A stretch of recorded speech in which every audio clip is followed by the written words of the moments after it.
दोस्तों, ये रिश्ता क्या कहलाता है कि आने वाले एपिसोड में आप देखेंगे कि गुंडे कार्तिक और नायरा को अंधेरे कमरे में बंद कर देते हैं ताकि उनके घर वालों से काफ़ी पैसे लूट सके, क्योंकि कार्तिक नायरा बहुत अमीर घर से होते हैं। इसके बाद कार्तिक और नायरा को नशा होने लगता है और पूरी बातें आपस में नशे में ही कह देते हैं, क्योंकि गुंडों ने उन दोनों को नशे का इंजेक्शन लगा दिया था। कार्तिक नायरा से कहता है कि नायरा, तुम बताओ, 5 साल तक तुम मुझसे क्यों दूर रही? मुझे क्यों 5 साल तक तड़पाया? मुझे तो पता भी नहीं था कि मेरा एक बेटा भी है। फिर नायरा कार्तिक से कहती है कि उसने भी तुम्हें बहुत याद किया है इन 5 सालों में। उसको कई बार याद आई है कार्तिक इन 5 सालों में तुम्हारी। नायरा कहती है कि कार्तिक से उसको कि उन दिनों में बहुत याद आई थी कार्तिक तुम्हें मेरी, जब वह प्रेग्नेंट थी। उसको अपने कार्तिक की बहुत ज़्यादा ज़रूरत थी। उसको बहुत संघर्ष करना पड़ा। उसने वेटर का काम भी किया जब कायरव मेरे पेट में था। फिर कार्तिक नायरा की मुसीबत भरी बातों को सुनकर रोने लगता है और नायरा से कहता है कि मुझे नायरा माफ़ कर दो, मेरी ही गलती है। ना तो मैं वह सवाल कब तुमसे करता और ना तुम मुझे छोड़कर जाती।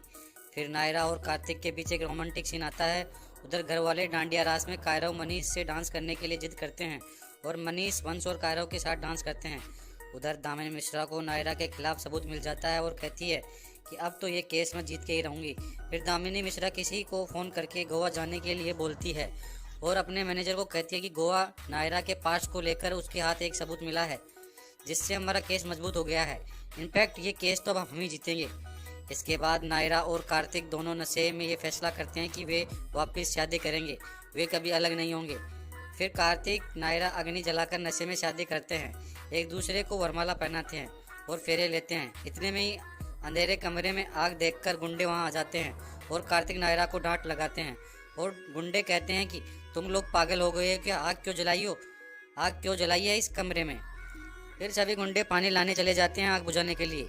इतने में कार्तिक अपना अंगूठा काटकर नायरा की मांग भर देता है। इसके बाद दोनों उस कमरे से भाग जाते हैं और गुंडे जब कमरे में आग बुझाते हैं तब उनको कार्तिक नायरा वहाँ पे नहीं मिलते हैं। इसके बाद कार्तिक नायरा भागकर सिंगानी हाउस पहुँच जाते हैं और दोनों नायरा के रूम में आकर चुपचाप सो जाते हैं। तभी नक्श भी अपने घर पहुँच जाता है। फिर नक्श कायरव को उनके रूम में सुलाने जाता है, लेकिन नक्श कार्तिक को नहीं देख पाता है क्योंकि उसी समय कार्तिक बेड से नीचे गिर जाता है, जिसकी वजह से वह नक्श को नहीं देख पाता है। फिर नक्श नायरा के पास बेड पर कायरा को सुलाकर लाइट बंद करके वहाँ से चला जाता है। इसके बाद उधर वेदिका रोते रोते दादी के पास जाती है और दादी से कहती है कि कार्तिक कल रात को घर ही नहीं आया। कार्तिक तो नायरा के पास सिंगाना हाउस में है। मैंने फ़ोन किया था तब कायरव ने कार्तिक का फ़ोन उठाया था और कायरव ने मुझे बताया था कि मेरे पापा तो मेरी मम्मी के साथ सो रहे हैं।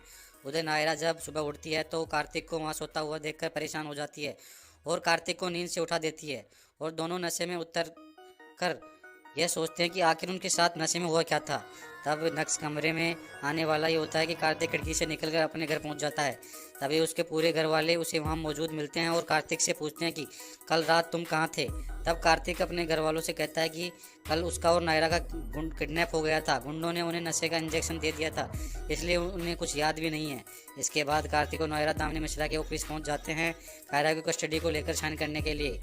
इसके बाद कार्तिक और नायरा को याद आ जाता है कि उन्होंने नशे में दोबारा शादी कर ली है। यह